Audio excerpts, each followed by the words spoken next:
Hi, everyone. My name is Sana Ahmed. I am the CEO of the Product Marketing Institute, and I've also created the Product Marketing Magazine as a way to help the business audience understand the impact of product marketing in the technology sector, how important product marketing is to be able to create great products and drive them to market. And every week, I get to interview some amazing thought leaders in the space who have been movers and shakers and have done a lot in their field. And I love to hear from them and share their perspective with you. And without further ado, I'd love to pass it over to my guest and have him give an introduction on himself. Thank you, Sana. Uh, I'm Karun Thareja. I basically manage marketing, product, and technology at a small startup called FairCent, which works out of India, operates in the India market. So it's about a 5-6-year-old entity, and we're basically doing peer-to-peer lending in the India space. That's basically what I'm doing right now. Sana, should I talk a little bit more about my background? Yeah, I'd love to. I had the opportunity of connecting with you beforehand, and I loved your complete spectrum of how you had to come into your roles and do everything, not just from only product or only marketing, but you had to own the entire product lifecycle and really be able to own it from beginning to end. I think there's an importance in that, and I'd love for you to be able to talk about that a little bit from as a professional, like what that was like and why you think that's so important for people in the technology spectrum to be able to embrace both sides, not just one. Right. So I think that is basically like how my career has kind of progressed. So I did my master's in business like way back in '96, and since then I've been working in different areas. I also have a engineering background where I did a bachelor's in electronics from one of the colleges in Delhi called Delhi College of Engineering. Uh, and that kind of gave me the skill set or the background to kind of progress towards this. I've been working for the last about 25 years in various different positions, but predominantly, what I've been doing is to manage businesses which have core technology at the back end, right? And when I've been managing these businesses, I've worked for companies like Microsoft, IBM, Oracle, Indian companies like NIIT, etc. So while I've been working for them and while managing the businesses, I've seen that the role of technology has just grown, right? So today, in the sense that, for some of the businesses, they cannot think about doing things without, technology being like a core partner. And in that partnership, product kind of plays the bridge between technology and business, right? So it's in a sense, it's like really connected. And without either one of these key ingredients, you cannot have a successful strategy, which actually goes and impacts business, right? Like for example, I was managing SQL Server as a product line in a B2B kind of environment in Microsoft, and we used to have very close interactions with the product team, look at getting them across to customers, looking at new features which are going to come in, and customers used to make their requests, which used to go into a life cycle, and like there used to be like a 3-year product roadmap which a product like SQL Server had. And so a feature request which was made now, you could possibly get it like 3 years down the line, because that's the roadmap was frozen. But now we're living in a different world, right? So, there is a request from business, there is a critical impact which can be delivered right now. And hence everything gets kind of like done based on the deadline which is there to make business more impactful. So that's the world we're living in today. And I think my career has kind of progressed, looking at this and like how can we achieve bigger, greater and greater impact using, all the tools which we have available to us, right? Impact in terms of revenue, profitability, in terms of mind share, which we have with customers, in terms of what kind of values we bring to the table and how they translate into the product. Right? So that's basically what I've been doing. And here in FairCent, I've seen that all these three things have come together. So I initially started off actually the as a CMO with as the head of marketing, and then I took on product, and now I manage all three together, and I can see that the impact which I can bring with all these three roles kind of tied in together is far greater. Can you talk maybe the benefit of what it's like to have an engineering background, then turning that into like a product management background, and then also having a marketing background as well? Because in my experiences, when I've done product marketing and also product management as well, I'm one of the people who have a non-technical background, and I sort of found my way through. I love technology so much, and I said I really want to contribute to this, but I'm not necessarily at the moment or for a long time going back to get an engineering degree. So how do I found my way through, um, working with a lot of engineers who are then partnering with me to be able to figure out the product requirements and then be able to build it so we can take it to market. What kind of advantage do you feel like that you have, regarding an engineering background along with like products and marketing, and how do you feel like that makes you better? And maybe one last question there is, would you maybe recommend that for other people who are trying to get better in their craft as well as they're exploring product management and product marketing too? Yes. So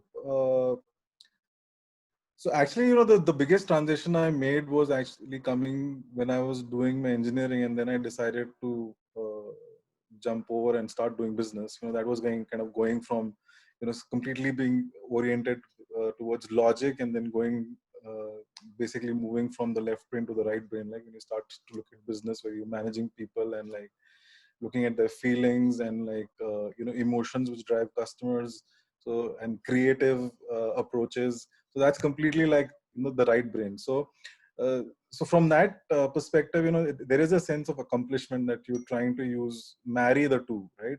The left brain as well as the right brain, and you have to kind of switch the two. Like, so when you talk marketing, you talk more the right brain.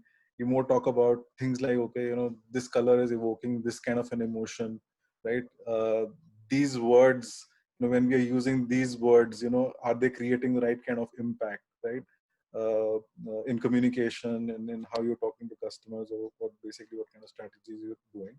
Whereas when you start talking engineering, it's all about logic, right? So first we have to do this, then we have to do this, then we have to do this, and this is how it'll flow, and this is how the flow has to be. These things need to be pre-decided. We cannot change them around later. That kind of an orientation comes when you're doing stuff around engineering.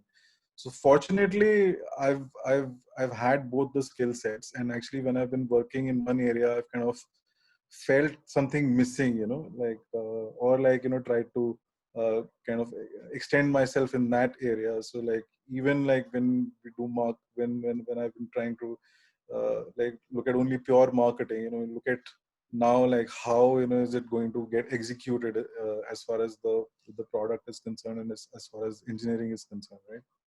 So what is the logic which needs to get built in to create the maximum impact? So in that sense, it is kind of trying to accomplish your potential, right? So this is actually a phrase from Microsoft days, wherein the big thing has been like really to achieve your potential. This is kind of in that direction, and I feel really happy about being able to do that. Uh, in terms of guidance for people who are from different roles, right? Basically, you have to just be open, I feel, and switch on some sides rather than keeping them completely off, right? So like being alert, being aware, being self-aware, being aware about your surroundings, like really helps, because as a human being, right, you are exposed to both sides, right?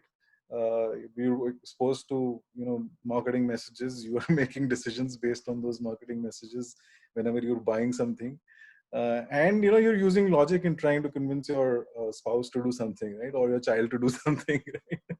So those things you have them in you. It's just about you acknowledging them, being alert about your environment, aware about your environment, and exposing those sides, right? I think in today's date, even organizations are looking for talent, or like in each one of these areas. But I think it's up to us individually as to how far we can show ourselves, how far we can exhibit our strengths in those areas, or exhibit our talent in those areas, or hone our talents in those areas. I hope that answers your question. It's a pretty winded Yeah, answer. I'm just smiling because typically in technology, what I found maybe like 10, 15 years ago, it was one or the other, right? People just enjoyed maybe being the left brain, the engineer, being able to be left alone and let me just sit there and, do my coding, like the technician. And then there was people completely on the different end, which is like, I love people and I want to arouse emotions, and how do I do that? And they used to be two separate functions. But I think you're a really great example of what it's eventually in our evolution as technologists and as professionals and as human beings, right? How do we embrace both the left brain and the right brain and bring that together? I think you made the transition from left brain to right brain. I'm finding now in my career, I'm making the transition from right brain to left brain, where I'm like, okay, I understand how to drive people and emotions and trigger that, but now I'm more interested in being able to build those things to make that happen. So it's a very beautiful thing, and I think where people find themselves, it's like just try to immerse yourself in it. What do you like about it? What do you feel like you're missing, right? So that's what you were saying when you're an engineer, felt like maybe it was just one half of you, not the other. So I think that's such a great thing. I hope that we as professionals and like at companies too, that like we're encouraged to be able to like embrace both sides, because that's essentially kind of like what's when I found in a hybrid role like product marketing or even product management, you have to embrace both the creativity of the human being and why, but then you have to also quickly figure out, how do I build the pathways to help them like continue this emotion and this feeling that turns into a customer journey. So you can't do that with only one brain, half brain, and that's it. It has to be your whole self. So I think that's such a great transition. And do you feel like you need an engineering degree? Let's say if you're someone like me that's coming over from right brain to left brain, do you feel like that a person like me may be able to benefit from being taking some technical courses or things like that? Because my initial gut reaction is, ooh, this is very fascinating, but I feel like it might be intimidating to me because I don't maybe have 4 years to sit down and, study like 8, 12 hours a day now, because I have so many other things going on in my life. So therefore, maybe this is not something that is even tangible to me. So there's a few feelings that sort of go on for the people that are on one end of the spectrum, trying to maybe become a little bit like what you started out with. So what would you say for those people? So I think you have to be open to experiences, right? And experiences always start, with one step in that direction, right? There's a first step which you take, right? And it's experiences which build us, right? Uh, uh, and you're like, to be a little cliched about it, but you're some of your experiences, right? So so that's what it is. I feel that like a formal qualification or a formal study, training, etc., kind of helps you to hone that skill, and you have to understand like whether that is really relevant, right, for you, and like does it really add value to you. So like today, I manage like a 20 people engineering team, right? But the real value which I add is to that team is to bring the other perspective to them, right? Which is that, okay, building this, okay, I understand, I get this, you look thinking about the logic like this, you can probably think about it like this, but this is how it's going to impact the business and how it's going to impact the customer, right? So that side of it people forget, right? And people are not kind of connected with that side. If you bring that to the table, it kind of helps to energize people. It helps to uh, f- helps them to understand, what part are they playing as in the whole. It helps them to get more motivated. You can get people to work on impossible deadlines, by telling them that. Um, so that's a little secret, but but you can motivate them to do that, because just if they do it quicker, they can deliver impact much quicker. So I think you must understand that this is the value which you bring to an engineering team, right? And consequently, on the other side, like when you're talking business and you're talking marketing, you bring the value around, okay, the product needs to be built like this, so this is not something, are we like over promising, so let's not over promise, because that is going to hurt customer sentiment, and we'll create something, we'll stock something, and then we won't be able to deliver it, right? So you have to bring that to the other side.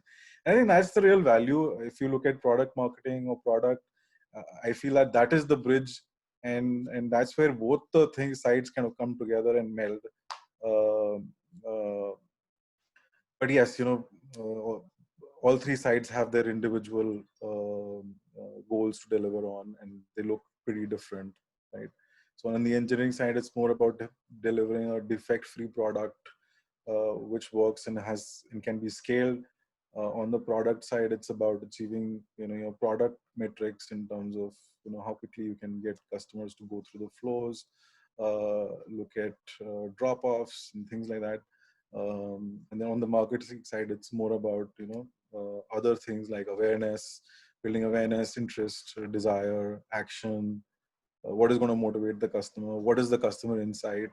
Which you can build on, which will get you the next level of revenue jump or the next level of business enhancement. Right. So I hope that kind of answers your question.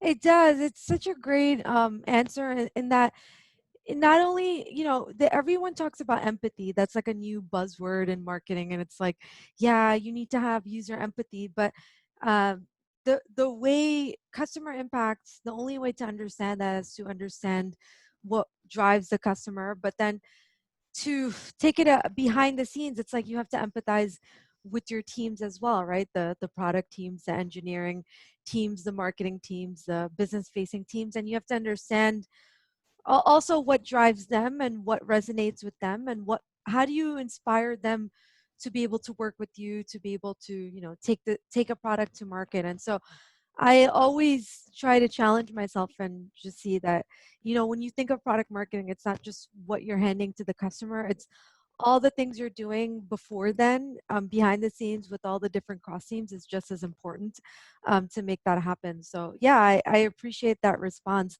And I think if anyone is interested in maybe taking engineering or not, you make a good point, which is like, what is the business situation you're in and what value are you bringing?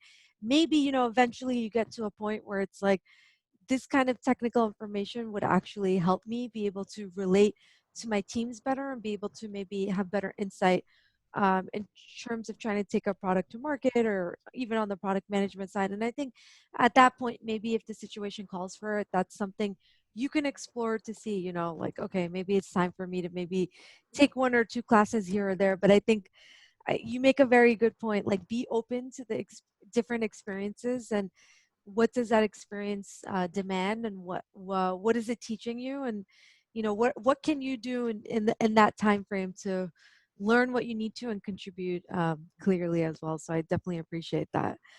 I want to jump into maybe also getting your perspective on how you define product marketing, because the thing is, there's no universal definition of product marketing, and it can get companies in trouble, because when you're getting hired into a role and you wear the specific product marketing function title, uh, there's a job of doing your job, but then also the job of explaining to other people what your job is, and then trying to convince them to come on board and work with you. And I'm curious, given your experience from various, different backgrounds that you've had, what is your definition of product marketing? How would you share that with the tech community to help them understand? Yeah, I think the key role, it basically it's summed up in the role itself. It's like product marketing, right? So the idea is to be the bridge between the product and the market, right? And then you have goals, which are market-driven goals, or goals you will drive with the market. And then there are product goals, right? How will you create a product, or how will you how what is the vision for the product, which will kind of go and achieve those market goals, right?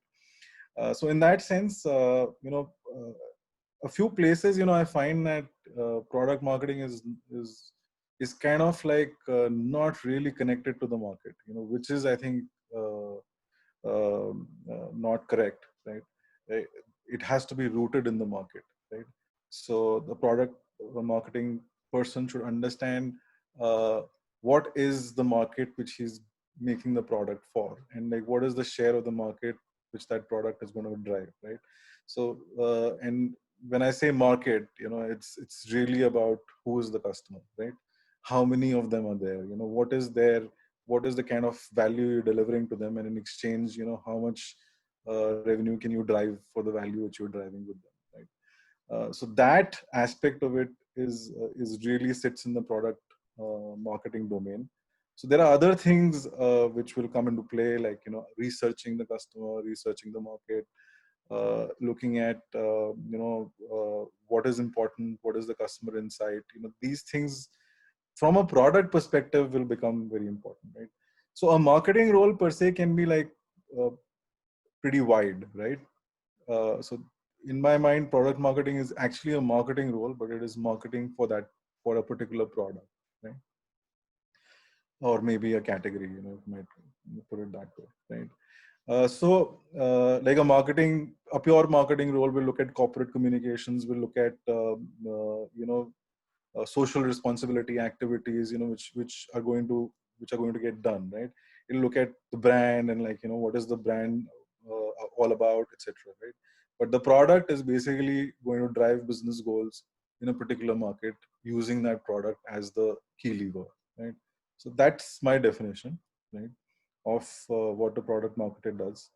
And if you have an engineering team working on the product, on a specific product, then the product marketer is the window to the world for this engineering team, right? So you have to act as the window to the world, or the window to the market. That makes sense. And do you see, in terms of like the research you mentioned on the product development side of things, you talk about like understanding, when you understand the market, it's really understanding the customers.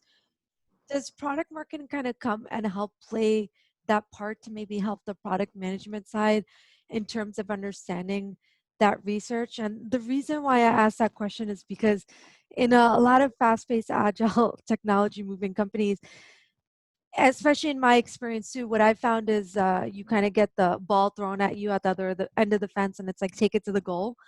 But there's so much information that's a gap, in terms of like the product marketing marketer doesn't necessarily always have all of that research information in front of them to be able to then expand out and talk to those customers properly. So do you see, is it in a ideal situation that a product management team would pull in the product marketing team and say like, hey, we do need help to be able to do this research on the customer, so that before we start building, we can make sure we have a good product market fit in place? Yeah, actually, in today's date, so like research is an area, which is also like expanding a whole lot. And like you have quantitative research and you have qualitative research, right? As a product marketer, even if you have zero resources, right? You have a phone and you have 10 customers' phone numbers, right?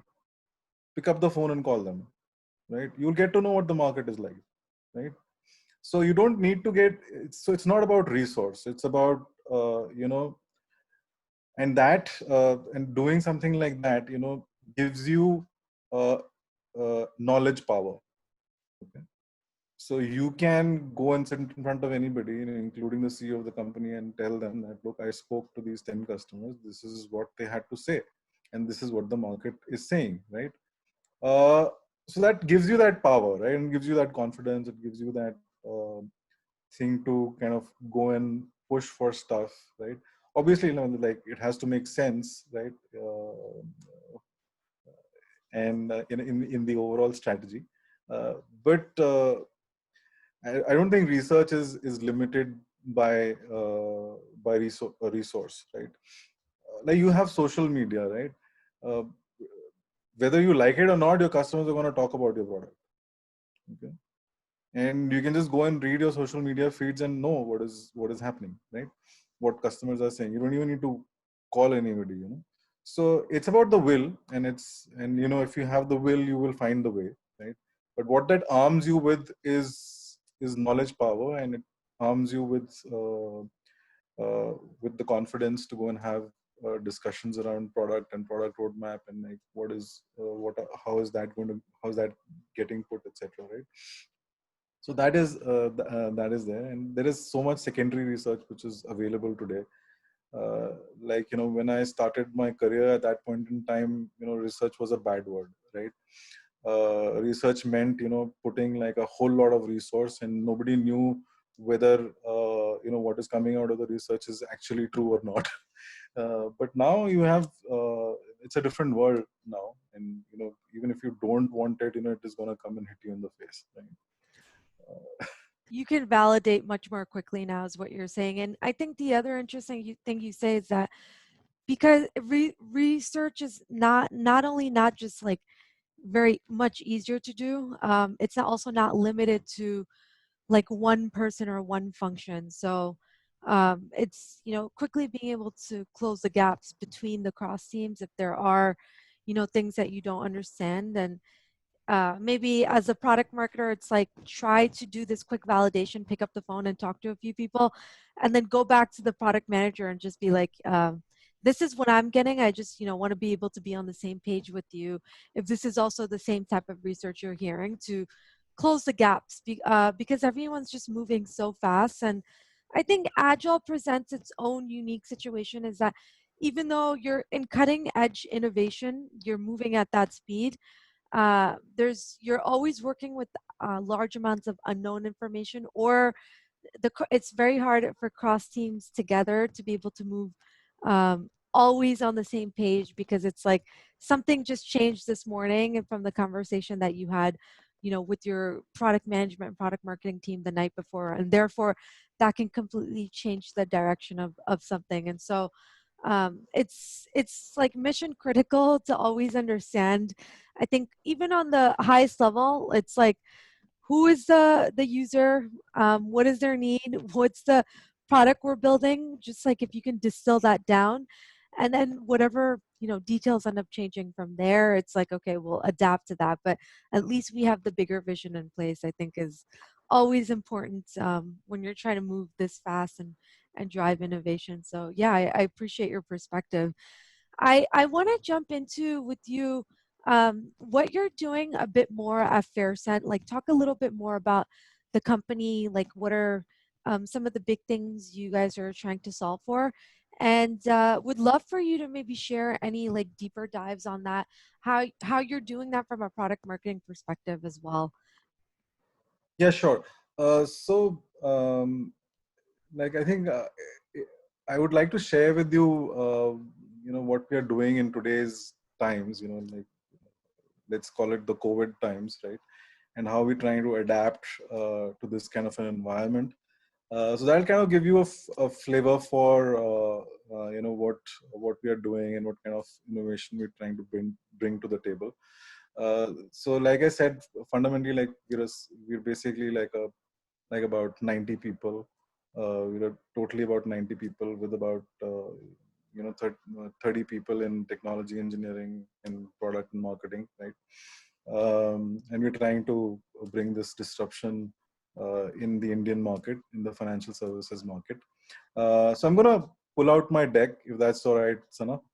So I'll Yeah. kind of to frame the conversation, right? Yeah, sounds Uh, good. Thank you. Thanks for Probably putting take that me like together. uh,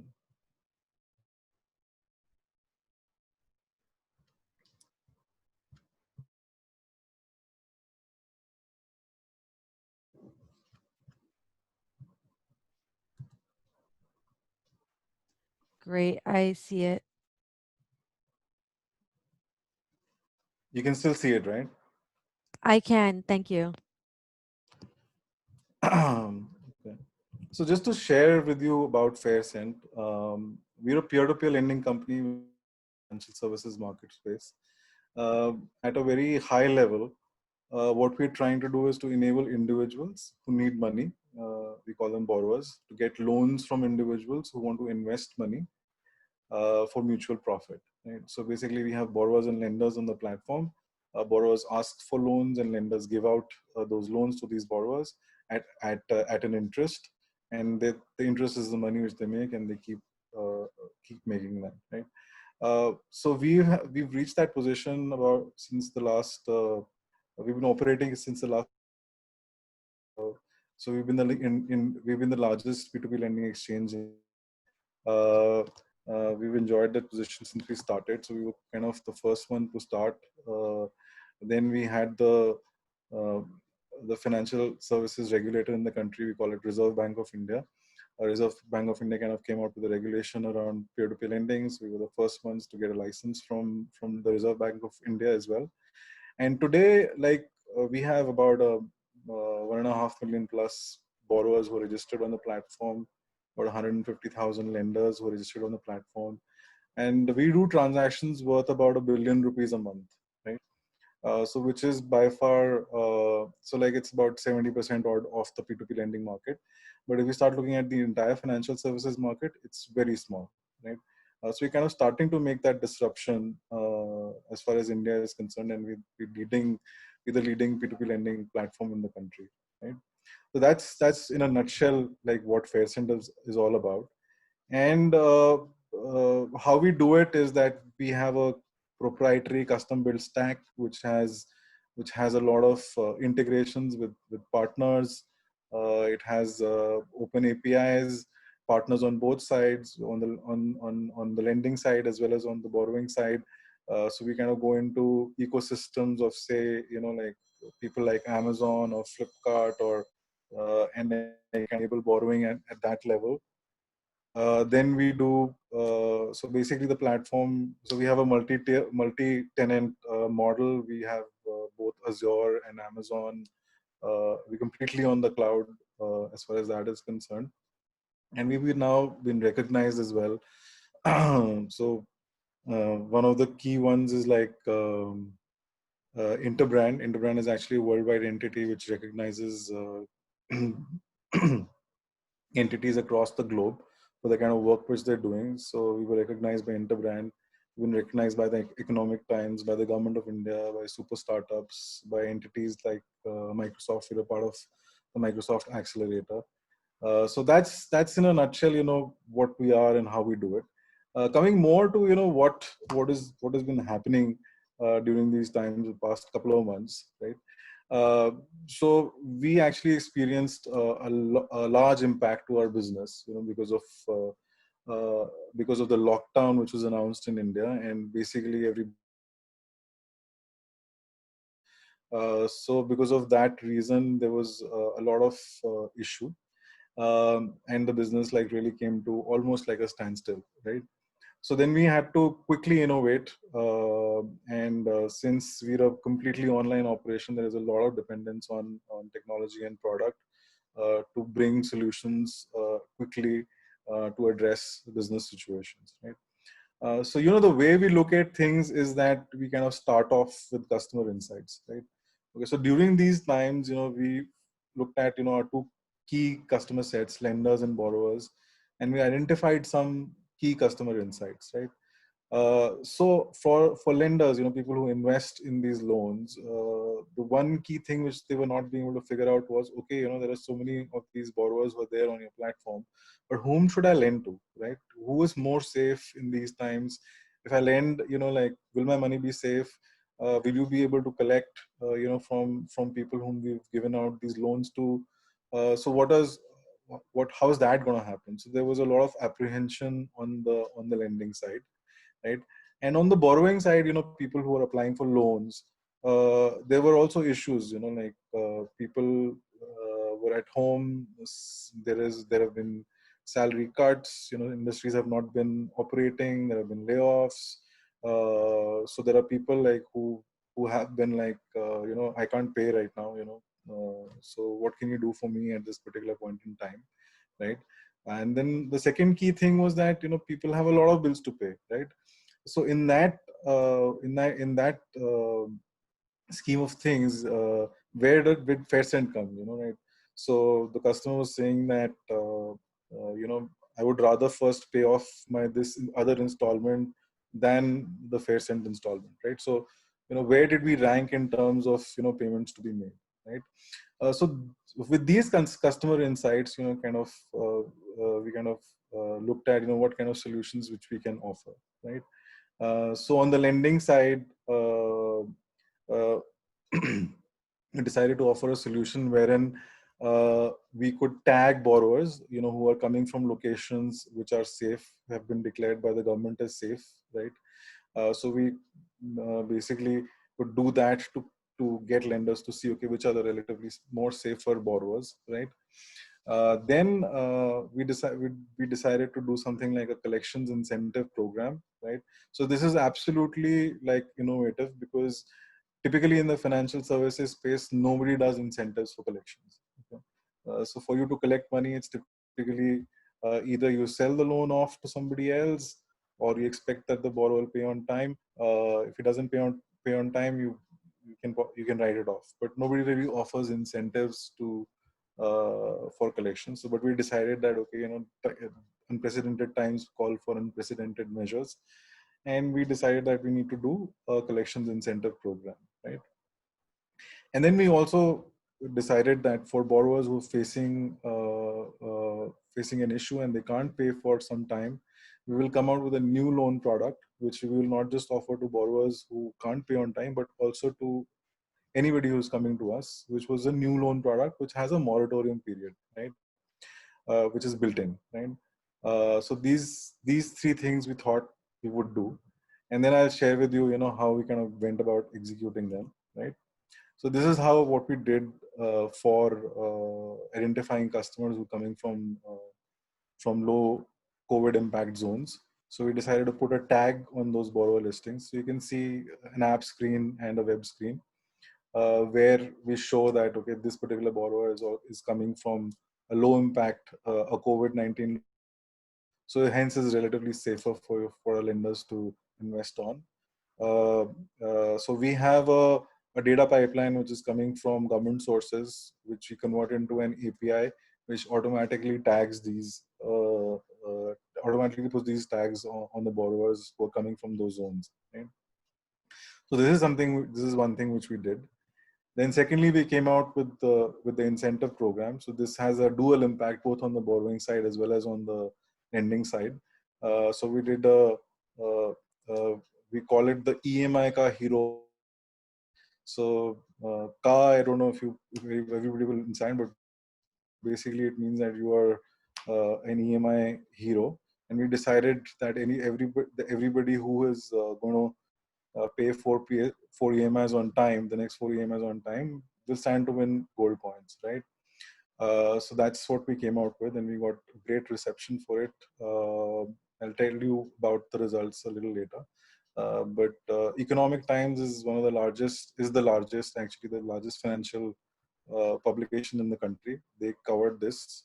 They also covered the other program which we have, right, which we created, which is a loan product with a moratorium, right? So targeting different use cases, customers whose salaries have been delayed, business is slow. So we came out with like a line, testing times testing you, because COVID-19 is testing times. So that was a pun on that.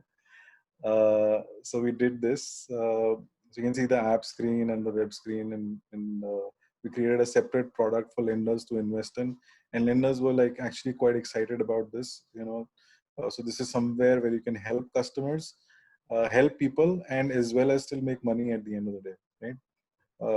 So rather than just giving money to charity, you can have people who have genuine businesses, genuine needs, come over here, take these loans uh, to help them tide over these times, right? So as a product, this has a built-in 3 months zero EMIs, and after that, like the borrower can either pay something, or he can even convert them into further into EMIs of 6 months or 9 months. Right? So it's a new product which came in. Nobody has this product in the market, right? Even in the entire financial services landscape in India. Right? So this is how we decided to innovate, right? And then this is the result we got, right? So investments by lenders, and had almost dropped to zero, and we kind of have reached about 75% of a pre-COVID peak volume. So we were doing pretty spectacularly. March was like the best month for us, and then from April onwards, it just nosedived. But now we've reached back on the investment side to about 75% of our peak volume, and we hope to gather more momentum, and like in about another month to kind of reach back to where we were in March, right? And then on the borrower side, we saw that loan applications which had dropped to like 20% of the peak volume, they have now reached about 75% of the pre-COVID peak volume, and our collections have significantly improved, right? So they had dropped down to 65%, which was a big concern for lenders, for us as well. And now, they have come back to 92%. It's still not 95%. But as the program progresses, we are hoping that we can get back to where we were earlier, right? So that kind of gives you, in a nutshell, what we've been trying to do during these times, and how what we want to do. So you can see that there is a clear, run through, like starting from customer insight to then actually building the product, delivering it, making it operational for customers, getting customers in, and then driving results, which are like business results, right? And so I hope that was useful. Yeah, it was very useful. Thank you for sharing that. And so what you did in terms like the product marketing innovation was, it's interesting. How are we as businesses adapting during this time? And what you ended up doing was to try to continue to get the same sort of user behavior and get the payments to continue onward. You incentivize in a different way, and also try to acknowledge the business like environment, try to empathize with the customer too, but also sort of package it slightly differently so that you can still continue to get these sort of same payments and lendings going. And I think that's brilliant. Yeah. So you like so we had to do this like over a period of like 2 weeks, right? So we did all these three things in a 2 week time frame, starting from concept to doing all the creatives, to doing the PR, to doing the engineering, to doing the product, the screens, everything, right? So uh, so I'm like really proud about this, that we were able to do this and help the business, right? So and there has been like consequently like much lesser impact in terms of uh, uh, you know uh, so we've had zero layoffs in the company, That's and awesome. and we're hoping to kind of in 1 month's time get back to where we were, and then start hiring again. That's pretty amazing. I think that's such a great success story for people that are in technology that really want to hear this, whether you're on the individual contributor side, or, but especially for the leaders. It's, you understood the market instead of caving in and giving up and saying, oh my gosh, there's no hope. You quickly came in a very agile way, like a 2 week period, to try to turn the business around. So sprinted, made all of that happen. We're able to stop the decline and try to go back up and start maintaining again. And that's just pretty amazing that you do. you're maybe one of the few companies I've heard personally that have not had any turnover, and that's pretty exciting. That also makes me excited because on the product marketing side, I always say it's the jugular vein of every company, because it's when you understand how to do it well, you can not only save the company, but you can also help them thrive as well. And you're like a really great example of this. This is amazing. I thought I was just having a great time just talking to you, but after you showed me this presentation, I think I'm just like, it's double the impressiveness that I'm getting from you. So thank you for sharing that. Most welcome. And I think if people can innovate in their own ways, and I think these times call for innovation. So like pre-COVID, people would like stare at you, if you had a harebrained kind of an idea, but people are looking at you to kind of deliver and like get more impact for the business, like especially when I start talking about technology and product and all, right? So, so yeah, in that sense, it can be uncomfortable also, but it is also an opportunity to contribute, right? That's just amazing. It's being embracing the unique, like, uh So differentiator I'll, in I'll tell you yourself, what, right? the reality is like in India, at least, nobody is lending. All lending has stopped virtually, right? And we possibly one of the platforms which is still continuing to lend money. Like you can't get a loan from any bank today, right? Uh, so anyway, trying to also like trying to do a little bit to help the economy, right? Whatever little we can. We're not like a big player in the overall financial services space, but yes, there is a trickle of capital which come to borrowers from us. That's pretty amazing. You're very humble and very calm about the what you're explaining, but this is very innovative. I mean, the Economic Times with India Times like featured you. Are I'm just curious, are there any other leaders in the space that are looking at you right now and saying like, "Oh my gosh, like Karan and Fair Scent, like you figured it out. Like we want you to come speak with us, speak and just help us sort of try to understand because we're struggling too." Has that happened yet? Or maybe after this this conversation, you're probably going to have a lot of people running to you and Fair Scent to get your thought leadership now. So that way, like there is a lot of interest in the financial market space as far as Faircent is concerned, right? So there is like all the banks look to us. We work closely with a lot of banks, right? Like so, ICICI Bank is one of them, which we work very closely with because all the banking infrastructure is all there. So we have a really deep partnership. So we work with Microsoft and Amazon on the technology side pretty closely, right?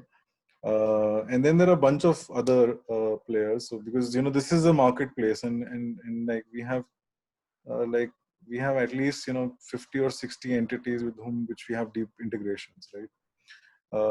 Because it works like that. That's the way it is. Like it's kind of like a so when you so it's a peer-to-peer environment, right? So it's all about nesting and like getting deep with these different kinds of players and like extracting value where you can.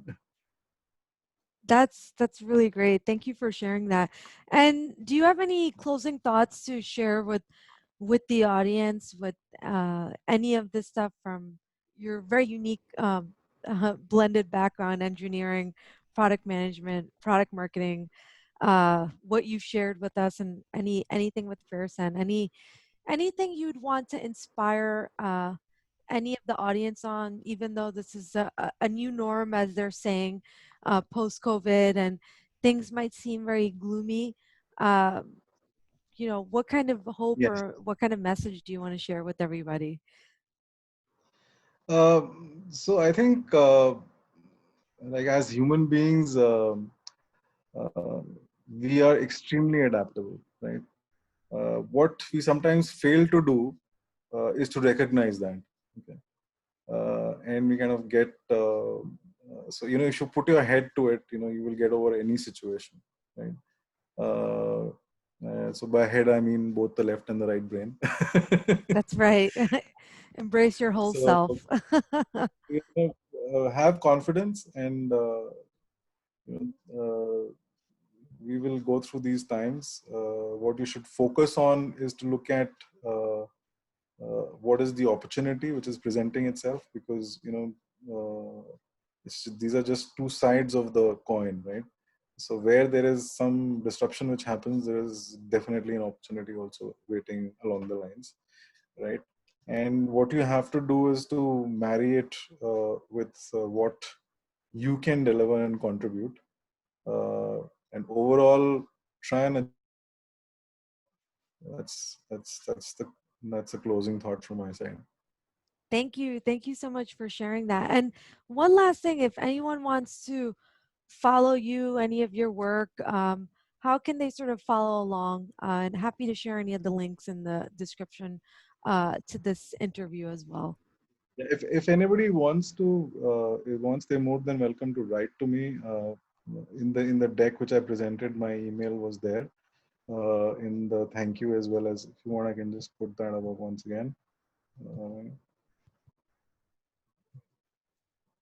And LinkedIn is how I reached out to you. Are you comfortable with yeah, people reaching out to you there as well? yeah. So yeah, LinkedIn is the is a place where I'm most active at. So I don't like write much because this time is very short. But I do try and respond to everybody who writes to me on LinkedIn.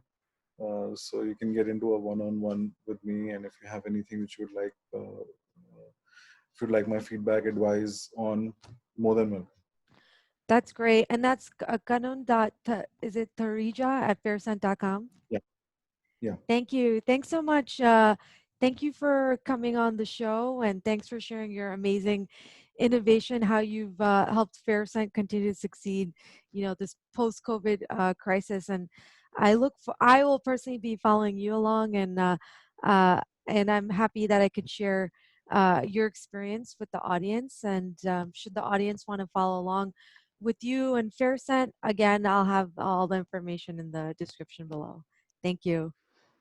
Thank you, Sana. Thank you for the opportunity, and thank you for all the great work which you're doing. I think promoting the cause of product management is a pretty big one, and I think that has a real potential to change a lot of people's lives. Okay, thank you so much, Sana. Thank you.